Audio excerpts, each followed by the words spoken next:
The Ides of January. It's an article I wrote, a journal entry, if you will, based on my experience at Joint Base Andrews, where President Trump gave his final appearance, his final official appearance as President of the United States, and he boarded Air Force One and flew off to Mar-a-Lago. So, my name is Christy McLaughlin. Normally, my videos are me spitballing my ideas and my thoughts as they come to me. But instead, this time I'd like to share with you what I wrote about my experience at Joint Base Andrews. The sun shone down beautifully on President Trump at Joint Base Andrews on January 20th, 2021. It stood among the invited guests of some of President Trump's most adamant supporters that morning with a sense of peace, waiting for our president's arrival to see his final public appearance while in office. It was not one of President Trump's famous rallies, but it certainly was a celebration.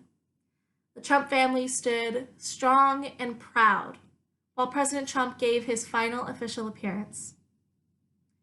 As he exited on Air Force One while Tiny Dancer played melancholy in the background, my heart ached for my president and everything he sacrificed to serve this country. The month of January was akin to the Ides of March, where political elites betrayed the leader of the people by attempting to destroy him and his legacy. I stood in the ellipse on January 6th, and I could tell you for a fact that nothing in President Trump's speech incited me or anyone around me to commit insurrection. In fact, subsequent investigations have provided evidence that the Capitol breach began before President Trump finished his speech. The Democrat Party thrives off of theatrics and fiction rather than fact and reality. On the morning of January 20th, 2021, before I arrived on the base, my jaw dropped as I watched a CNN package reduce President Trump's 4 years of incredible service to the United States to a few hours on January 6th, which the president never caused.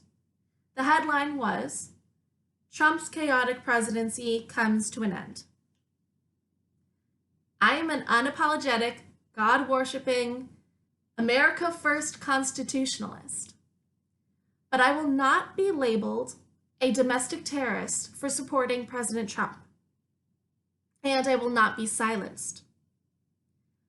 Though the leftists manipulated fact to detract from President Trump's successes, the United States is without doubt better off than it was 4 years ago, all thanks to President Trump's administration. Everything the radical liberals had predicted about President Trump over the last 4 years was wrong. They said he would start a nuclear war. Wrong. He is the only president in modern history to not start a conflict. They said he would not achieve Middle East peace. Wrong. 6 treaties between Israel and Muslim countries during his presidency went unrecognized. They said he would need a magic wand to bring manufacturing jobs back to this country. Wrong. He not only created hundreds of thousands of jobs, but renegotiated NAFTA, reduced regulations, and made our tax structure globally competitive. He kept America safe from terrorist threats, reduced human and drug trafficking across the southern border, and brought back respect for our military. His extraordinary ability to manage and problem solve saved countless lives during this China pandemic. They said he would become a tyrannical dictator. Wrong. He achieved prison reform and acted with compassion and sensitivity beyond any former president in the last 100 years. They said he would never leave the White House. Wrong. Ever since Biden's inauguration, I have received countless messages asking me, what now? Though the political elites successfully conducted a coup, they forgot that patriot support for President Trump was not just for the man. It was support for what he stood for. The Democrats may have usurped the executive branch, forcing President Trump to leave, but the movement that he started is still present and stronger than ever. While the political elites are more emboldened, so are patriots.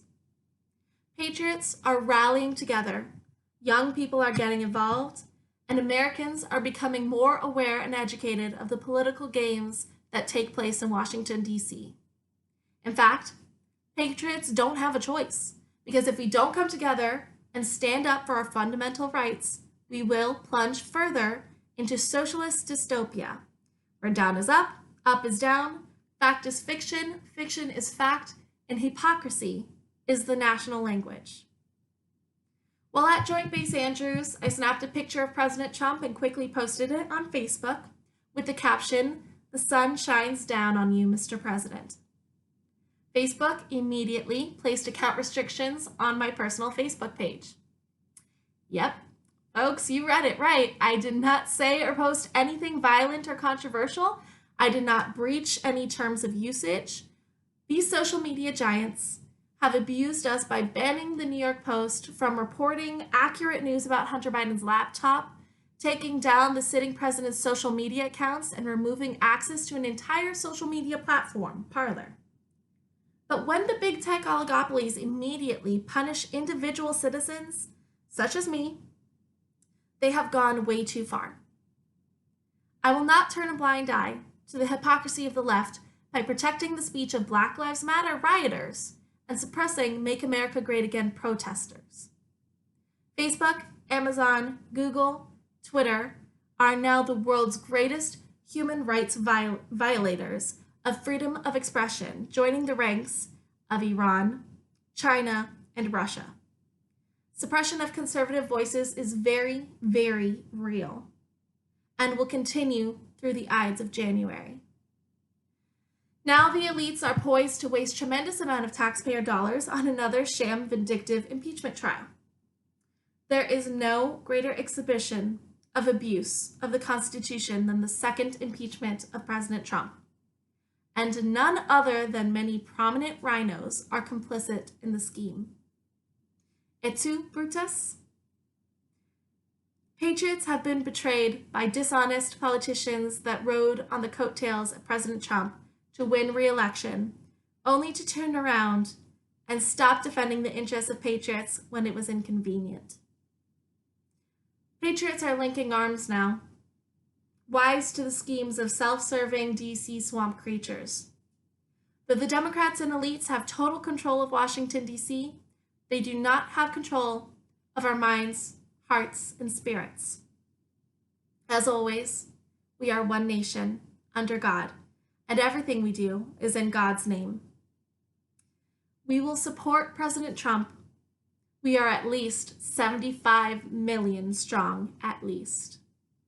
We are brave, we are here, and we are not going anywhere. We will not forget the Ides of January.